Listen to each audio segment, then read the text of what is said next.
So welcome back to DC Silver Age Storytime, and today's story is from Action Comics 259, published in December 1959 with story by Jerry Siegel and art by Al Plastino, and it is called The Revenge of Luthor. That fiend Luthor, the instant I save one girl from his force barrier, the other girl automatically dies. Which one shall I save, Lois Lane or Lana Lang? Save me. I was your childhood sweetheart in Smallville. No, save me. Okay, I'm going to tell you. I think this cover is pretty bad. And the reason it's bad is because there is another cover they could have made, which I think would have been far more interesting. And you'll see very shortly that this really is not the point of the story. And the Revenge of Luthor is not the point. So, you think you're greater than me, eh, Superboy? Top this. Easy. Why should I bother lifting one measly freight car, Superman, when I can tow the entire train? Yeah, the point of the story is you have Superman and Superboy at the same time. So Superman is doing a super rescue and stops a meteor that's about to hit this plane. And oops, what have I done? It's a great hunk of red kryptonite. I should have got rid of it with a blast of my super breath. And so we get a little recap of what red kryptonite is. I think everyone knows. It has unpredictable results for, I believe, 48 hours. So he kind of passes out. What a nightmare. Whew. Fortunately, I escaped that encounter with red kryptonite with no serious after effects. So he seems okay, but Superboy? Oh, you're the man I'll grow up to be. What a weird way to put it. Superman. But you can't exist at all. You can't exist at the same time I do. You're me as a youngster. You ceased to exist years ago because I grew into an adult. Again, what a weird way to say it. So Superman, for whatever reason, he thinks that the red kryptonite pulled Superboy from the past rather than create a new Superboy. So he says, if that's true, choke. I'll never see Ma and Pa Kent again. I'd say more likely you'll just cease to exist. I don't think you're actually Superboy.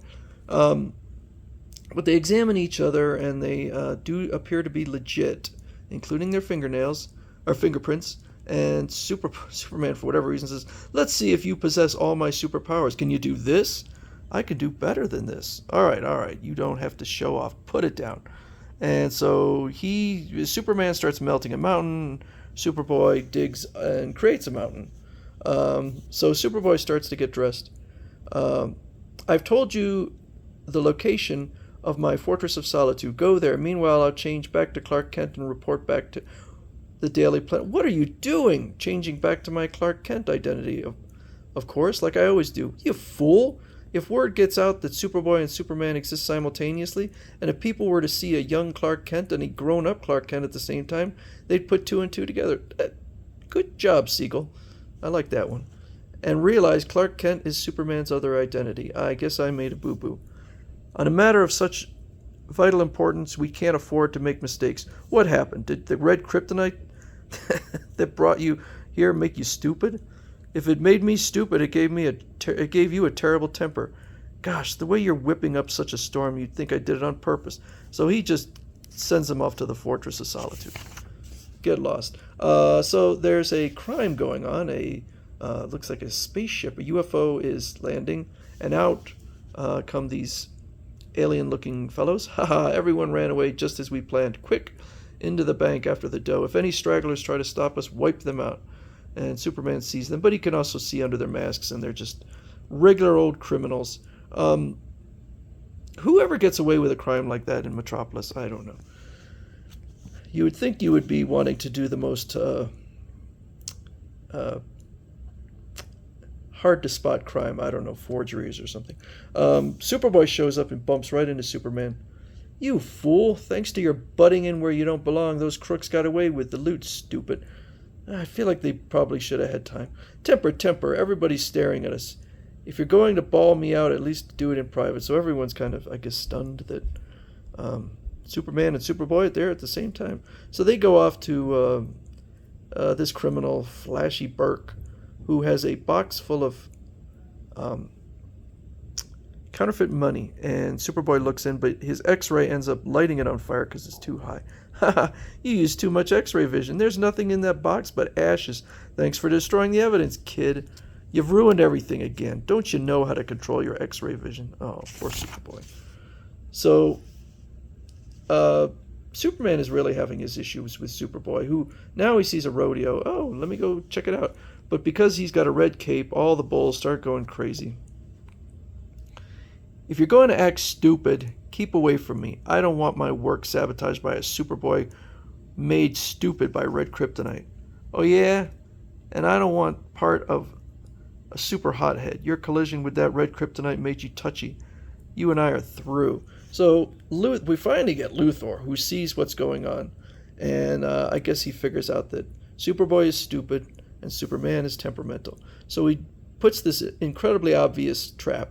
Luthor trapped to capture Superboy. Enter here, please. And so apparently he's stupid enough to just walk right in. It's kryptonite lined. I captured Superboy through his sheer dumbness. And gets Superman to, Superman comes along and Superboy's there. Superman, I've had it. I'm brooding over those unkind things you said to me. Put up your fists. They start to fight, but Superman starts to lose because this is a Superboy robot packed with kryptonite. So he manages to capture Superman. Don't move, either of you. Observe my unwilling companion. So he has Lois and Lana Lang grown up into an adult.